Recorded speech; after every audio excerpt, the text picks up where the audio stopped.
Hey guys, welcome back to Shop Life. Today we're going to be changing the thermostat on this 2003 525i. It's an E39. The process is virtually the same for E46 or any other car with the M54 engine. So pretty much what we're going to do first is we're going to go ahead and remove this fan shroud and the fan. To remove the fan shroud and fan is different on the E39 versus E46. I've got a video of changing the fan from a mechanical to an electrical fan. And that's pretty much the same procedure that you're gonna have to do to remove the fan shroud. So first what you're gonna do is you're gonna use your fan tools. You're gonna use your fan tools to remove the mechanical fan. This car is automatic, which is why it has one. So you use this to hold the pulley, and you use this to turn the actual fan itself. It is a reverse threaded fan. That means you're gonna have to turn it counterclockwise to tighten it, and clockwise to loosen it. So this one I went ahead and loosened. Once you have it loosened, what you're going to do is you're going to go ahead and remove the push pins that hold this fan shroud. There's one on this side right here. And then there's one on this side. Right there. You're also going to have to remove the expansion tank from the actual fan shroud. It just pushed in on there. And there's a hose. This is for like the overflow. And just remove that hose as well.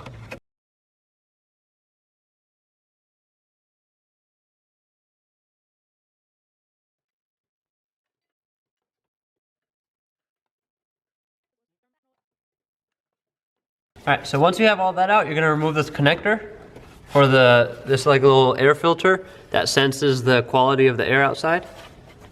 It's like a little clip. Just like that. So once you have the fan out, what you're going to do, you're going to reach down in there underneath the expansion tank and release the hoses that are on the fan shroud itself. You can either jack up the car or drive it up on ramps. What we're going to do is we're going to take off this under panel. This little plastic sheet right here, well not sheet, but a plastic panel.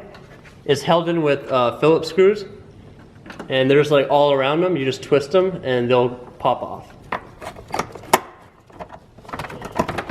Just like that.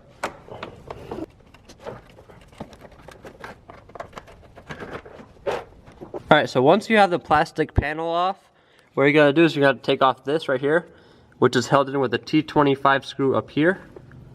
And once you have that off, you're just going to pop off all of these hoses that are just held in with these clamps. Just pull them off of the clamp, like so. Just like that. Just pull it up and off. Just like that. And you're going to get all these hoses off. That way it's easier to pull up the shroud from the top. Alright, so this is on the driver's side. And what you're going to do is once you have that T25 off, you can just lift this up and off of this little hook right here. So it just lifts right up.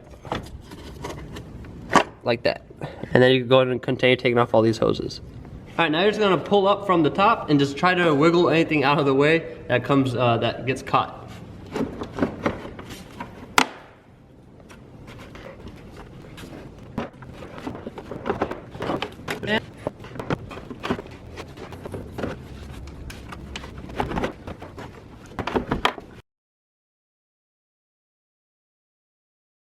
Alright, so now we have access to the thermostat, the water pump, pretty much everything, all the belts.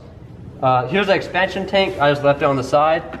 It's going to leak. Now, right about now is when it's going to start leaking because we're going to take off this upper and lower radiator hose.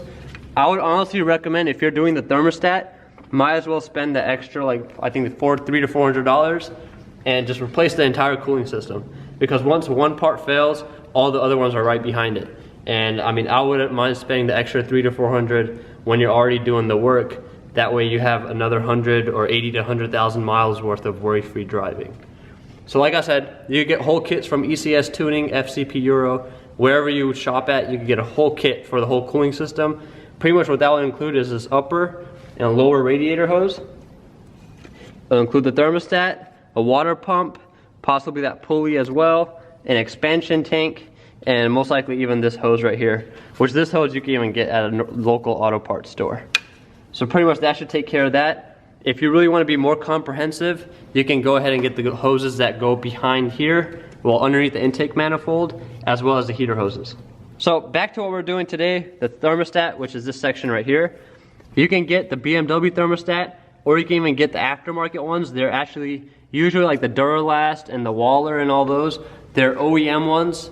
They just don't have the BMW stamp on it. So the one that I got was from Advanced Auto Parts, the Waller. That's the one that I got for the customer.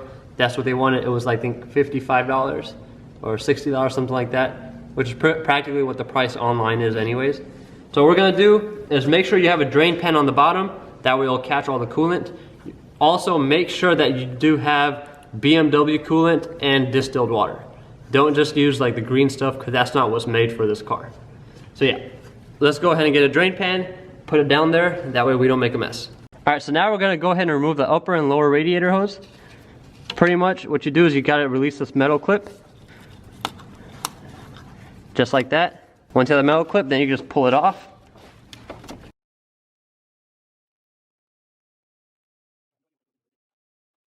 We got the upper hose off. Now we're gonna do this lower hose. Same process.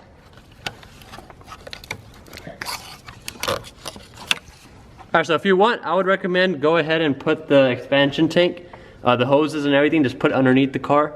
That way it doesn't fall. Ask me how I know. Now we'll go ahead and get this hose back off.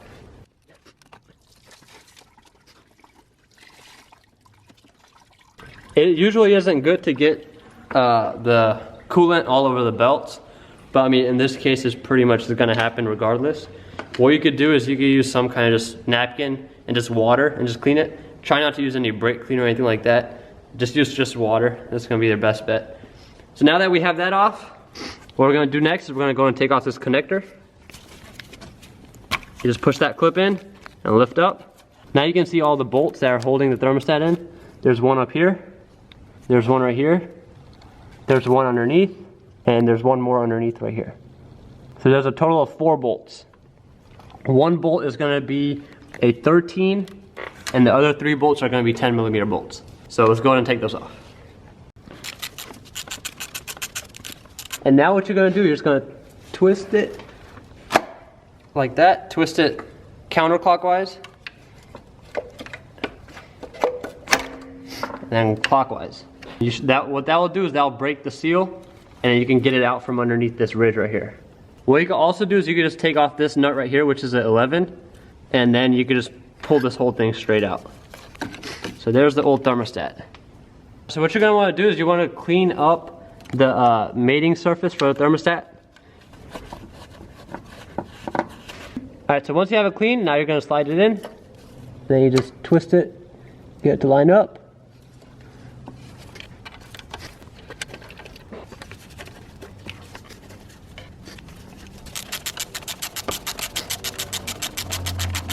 Make sure you don't over tighten these bolts because they will break.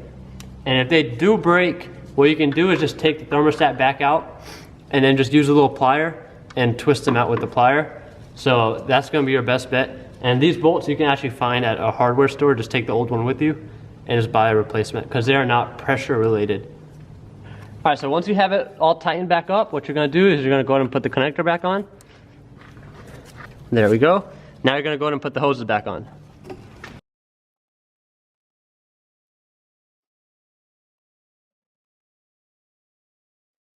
Make sure they're on there good. Now what you're going to do is you're going to put the shroud and fan back in.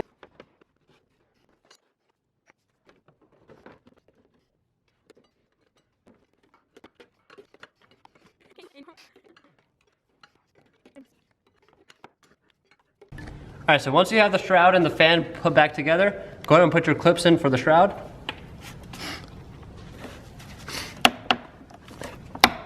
There you go. Now the other side. Now you're going to slide the expansion tank in, and then slide it in, and now you're going to hook up the hose. Once you have that in, now you're going to go ahead and hook up this little overflow thing.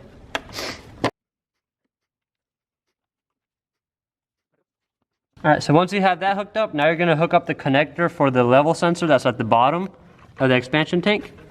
Once that's done, alright, now you're going to hook this connector back up.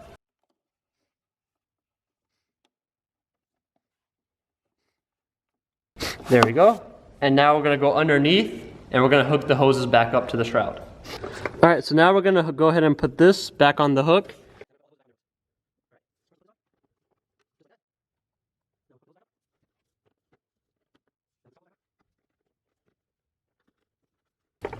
Now the hoses are done, and we're gonna go to put the screw back in this. Once again, that was a T25. And go ahead and tighten that down. And then only thing we have left is to go ahead and put this little panel, the plastic panel that was covering all this. We just gotta put that splash panel back on. All right, so once you have all the hoses, the splash panel, all that put back together, the last part of this whole process is gonna be refilling the coolant and bleeding it properly. So first things first, go ahead and open up the expansion tank.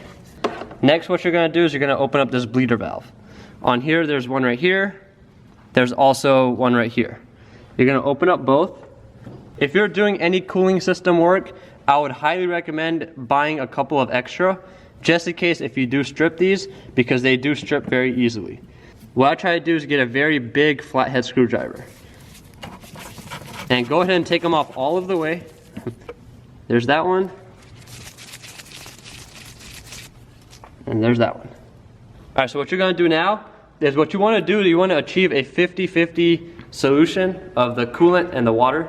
Like you saw in here, there's already some kind of crappy coolant that's in the system. So what we're gonna do is we're just gonna go ahead and just do 50-50 of the new coolant that I'm gonna put in. As you saw, I actually drained out most of it. I'm not gonna go ahead and flush it out because I'm pretty sure he's gonna come back pretty soon to go and get the water pump and all that done anyways. So, and I'm not saying that because I know it's gonna break. I'm saying that because I'm pretty sure he's gonna wanna do it, especially now that I told him that he should do it. So what we're gonna do now is we're gonna go ahead and put the coolant in first. Just try to keep track of how much you're putting in and put that same exact amount of distilled water in. All right, so we're gonna put another about 2 quarts in.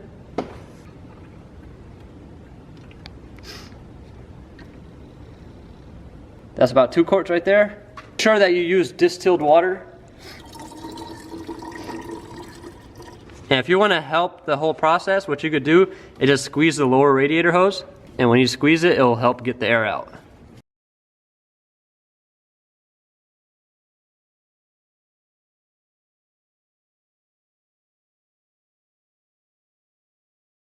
As you can see, the level went down quite a bit. So we're gonna add a little bit more coolant. All right, so now the level is where it's supposed to be. This is a little bit still too much, but like I said, I'm gonna bleed it out a little bit. Where you want it, you want the notch to be about right there. You want it just to be even with this. If it's too far down, that means there's not enough. If it's too far up, that means there's too much. All right, now what you're gonna wanna do is you're gonna make sure there's no leaks in the system. So what we're gonna do is we're gonna turn on the car, still have the heater on full blast, and what we'll do is we'll just let that coolant keep cycling through, let the pressure build up in the system. If you did want to still bleed your system, this is the time you open up the bleeder screw, and you're just going to open up about 2 turns and let some of that coolant come out too. So we're going to open up 2 turns, and then we're going to turn the car on, let the heater run until the heater gets hot. Once the heater is hot, that means there's no more air in the system and you're good to go. Alright, so that's it for today, guys. We changed the thermostat on this E39. There's no leaks.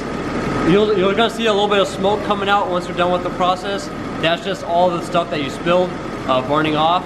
And if you want to help facilitate the bleeding process, what you could do is keep the car revved at 2 RPM.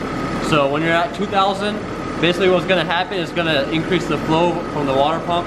It'll make all the bleeding process a lot quicker. Then just make sure that you go ahead and close the bleeder screw once the heater is nice and hot.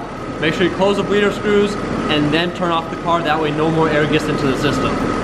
Once that's done, let the car cool down, probably the next day or whatever, and then just top off the coolant as needed, and that should be it for the DIY, guys. So if you guys have any questions, feel free to leave a comment down below. Comment if you have any suggestions for any future videos, and thanks for watching, guys. Subscribe if you can.